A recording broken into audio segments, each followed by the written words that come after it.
So welcome back to my channel guys. मैं हूं आपका दोस्त भास्कर वर्मा। लेके आया हूं CSS सीरीज़ की एक और वीडियो।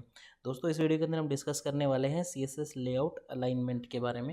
यानी जिस तरीके से हम टेक्स्ट को अलाइन करते हैं उसी तरीके से किसी भी डिवीजन को, किसी एलिमेंट को, कंटेंट को किस तरीके से अलाइन किया जाता है, चाहे वो सेंटर अलाइन हो या लेफ्ट में या राइट में अलाइन हो या वर्टिकली अलाइन हो। तो अभी हम बात करने वाले हैं कुछ इन 6 टॉपिक्स के बारे में, जिसमें हम सेंटर अलाइन करेंगे using centre tag, then element को सेंटर में अलाइन करेंगे, टेक्स्ट को सेंटर में अलाइन करेंगे, इमेज को करेंगे, देन लेफ्ट राइट अलाइन करेंगे using float and left right using position. Open कर लेते हैं अपनी इंडेक्स फाइल। वीडियो में आगे बढ़ने से पहले आपको बताना चाहूँगा कि अगर आप डोमेन नेम या वेब होस्टिंग सर्विसेज परचेज करने का प्लान कर रहे हो तो आप domainracer.com से ले सकते हैं। प्लान्स इनके काफ़ी अफोर्डेबल है, 59 रुपीज़ पर मंथ से स्टार्ट होते हैं। लाइट्सपेड टेक्नोलॉजी का यूज़ करते हैं, प्योर SSD डिस्क स्पेस आपके लिए अवेलेबल रहता है। फ्री SSL सर्टिफिकेट आपको प्रोवाइड करते हैं, साथ ही साथ 360 डिग्री मालवेयर प्रोटेक्शन भी आपको मिलता है। उसके अलावा जो स्ट्रॉन्ग सिक्योरिटी फीचर्स होते हैं जैसे कि Immunify 360, Immunify AV+, then email spam protection, magic spam protection, वो सब आपको मिलता है। फ्री वेब डिज़ाइनिंग या वेब बिल्डर टूल आप इसे बोल दीजिए, बिना आप कोडिंग के नॉलेज के एक अच्छी खासी वेबसाइट आप बना सकते हैं, जो कि बिल्कुल फ्री में इनकी तरफ से आपको अवेलेबल करवाई जाती है। कस्टमर सपोर्ट बिल्कुल ऑसम है इनका, 24/7 अवेलेबल रहता है। 9+ जो कंट्रीज़ हैं वहाँ पे इनके सर्वर्स अवेलेबल है, जैसे कि India, UK, US, German, France, Singapore and Canada. तो चलते हैं अपने टॉपिक की तरफ। डन। सबसे पहले मैं एक डिव बना लेता हूँ जिसके अंदर है बॉक्स, जिसके अंदर मैंने एक प्लेन टेक्स्ट लिखा हुआ है हेलो देयर।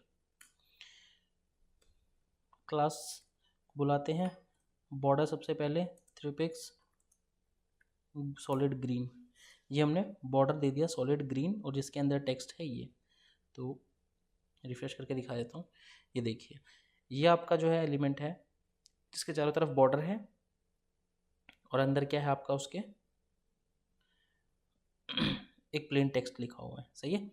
बट देखोगे आप कि ये यहाँ से भी बिल्कुल टच किया हुआ है, तो इसको हम सेंटर अलाइन करना है हमने। तो सेंटर अलाइन सबसे पहले तो हम सेंटर टैग का यूज़ करके कर सकते हैं।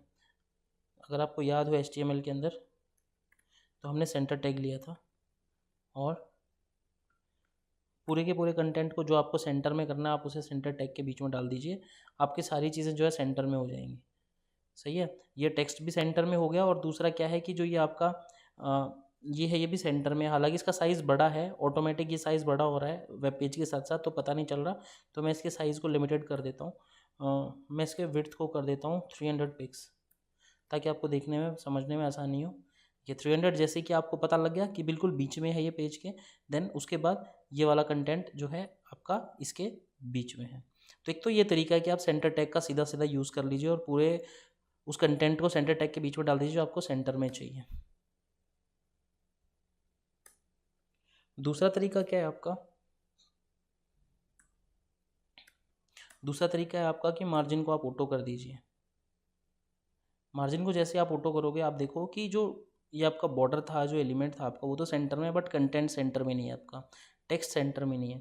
तो टेक्स्ट को सेंटर में अलाइन करने के लिए आपके पास एक ऑलरेडी प्रॉपर्टी है टेक्स्ट अलाइन सेंटर। तो इस तरीके से हमने क्या किया है, सबसे पहले सेंटर टैग का यूज़ किया, देन हमने अलाइन एलिमेंट को अलाइन किया है सेंटर में। एलिमेंट को कैसे अलाइन किया हमने सेंटर में, आपका मार्जिन ऑटो करके और इसका साइज़ छोटा करके आपको दिखाने के लिए कि हाँ ये अलाइन हो गया है नहीं हो गया। देन हमने टेक्स्ट को अलाइन किया है कैसे, टेक्स्ट अलाइन प्रॉपर्टी का यूज़ करके। अब बात करते हैं हम अलाइन इमेज, यानी इमेज को किस तरीके से हम अलाइन कर सकते हैं। अब डिव से इमेज को बाहर निकालें, सीधा डिव के बगैर डालेंगे। मेरे पास एक car.jpg पड़ी है डेस्कटॉप पे, सेम जगह पे है जहाँ पे ये इंडेक्स फाइल सेव है, सेम वहीं पे ये car.jpg सेव है, तो ये इंपोर्ट कराने में दिक्कत नहीं होगी। सब चीज़ों को हटा देते हैं, सब कुछ हमने हटा दिया यहाँ से। हम यहाँ से बुक्स को भी हटा देंगे क्योंकि हमने img टैग लिया, हम सीधा img टैग को कॉल करेंगे। यहाँ पे आपने क्या करना है, मार्जिन ऑटो कर देना है, देन डिस्प्ले को ब्लॉक कर देना है। और ब्लॉक करने का रीज़न ये है कि img जो है इनलाइन टैग है और आपको डिस्प्ले ब्लॉक करवानी है और मार्जिन ऑटो सेट करवाना है। और जैसे आप इसे रिफ्रेश करेंगे आप देखेंगे कि इमेज जो है बिल्कुल सेंटर में अलाइन हो चुकी है। ओके, तो इस तरीके से आप अलाइनमेंट कर सकते हैं चीज़ों की। इसका साइज़ भी आप छोटा बड़ा कर सकते हो, चाहे हाइट ले लो या विड्थ। एक चीज़ मेंशन कर दो, जो दूसरी उसका जो डायमेंशन है वो अपने आप सेट हो जाएगी।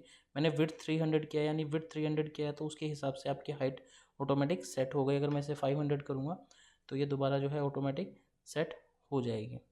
तो इस तरीके से हमने क्या क्या किया है, सबसे पहले सेंटर टैग का यूज़ कर लिया, देन एलिमेंट को सेंटर में अलाइन कर लिया, टेक्स्ट को कर लिया और इमेज को कर लिया। अब हम लेफ्ट राइट में अलाइन करेंगे using float property and position property. तो अपना दोबारा से हम एक डिव बना लेंगे बॉक्स नाम से, इसे आप बॉक्स कर देंगे। बॉक्स की हाइट जो है आप 300 पिक्स कर दीजिए एंड विड्थ आप 400 पिक्स कर दीजिए। बॉर्डर ले लीजिए आप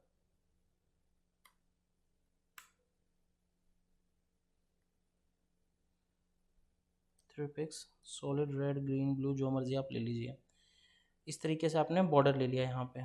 अब ये लेफ्ट में अलाइन है आपका, सही है। फ्लोट प्रॉपर्टी का यूज़ करके आप उसे राइट में अलाइन कर सकते हैं।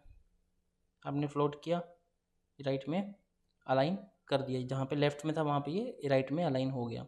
इसी तरीके से अगर आप पोजीशन का यूज़ करोगे तो पोजीशन के अंदर आप अब्सोल्यूट का यूज़ कर सकते हो। अब्सोल्यूट के अंदर ये क्या होगा, लेफ्ट में जाके सेट हो जाएगा, बट आप इसे क्या बोलोगे कि राइट में आपको कितना स्पेस छोड़ना है, 1 पिक्सल, 2 पिक्सल, 0 पिक्सल, जो आपकी मर्जी हो। आप 1 पिक्स दोगे तो ये क्या होगा, राइट में 1 पिक्स छोड़ेगा और उसके बाद बिल्कुल राइट से अटैच हो जाएगा राइट वाली साइड से। अगर आप यहाँ पे 2 पिक्स करोगे तो भी ये 2 पिक्स में हो जाएगा।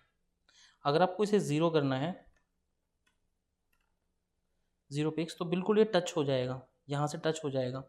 उस केस में आपको क्या करना पड़ेगा, पूरे का जो है आपको पोजीशन, पेरेंट की पोजीशन आपको क्या देनी होती है, रिलेटिव। देखिए आपने इसको रिलेटिव दिया, सॉरी पूरे पेज को रिलेटिव दे दिया आपने, यानी पूरा वेब पेज जो है उसको रिलेटिव दे दिया। देन आपने बॉक्स को क्या दे दिया, अब्सोल्यूट दे दिया। अगर आपको ये रिलेटिव और अब्सोल्यूट समझ में नहीं आ रहा तो पीछे मैं वीडियो बना चुका हूँ पोजीशनिंग के बारे में, वो आप बिल्कुल देखिए, उसमें आपको समझ में आ जाएगा कि मैंने यहाँ पे पोजीशन रिलेटिव क्यों दिया है और यहाँ पे मैंने इसको अब्सोल्यूट क्यों दिया है। क्योंकि अगर मैं यहाँ पे इसे हटा देता हूँ एंड यहाँ पे पोजीशन को मैं इसे, और यहाँ से मैं इसको हटा के यहाँ सीधा मैं फ्लोट राइट करता हूँ ना, तो आप रिफ्रेश करके देखोगे कोई फ़र्क नहीं पड़ेगा। दिख रहा है, वो बिल्कुल वहीं के वहीं स्टेबल है। तो इस तरीके से आप जो है अलाइनमेंट कर सकते हैं, पोजीशनिंग कर सकते हैं, चाहे आप सेंटर में करें या लेफ्ट राइट में करें, using float, using position properties. दोस्तों आशा करता हूँ टॉपिक आपको समझ में आया होगा और उम्मीद रखता हूँ वीडियो देखने के बाद प्रैक्टिकली ज़रूर ट्राई करेंगे। मिलते हैं नए टॉपिक नए वीडियो के साथ, तब तक के लिए goodbye and take care.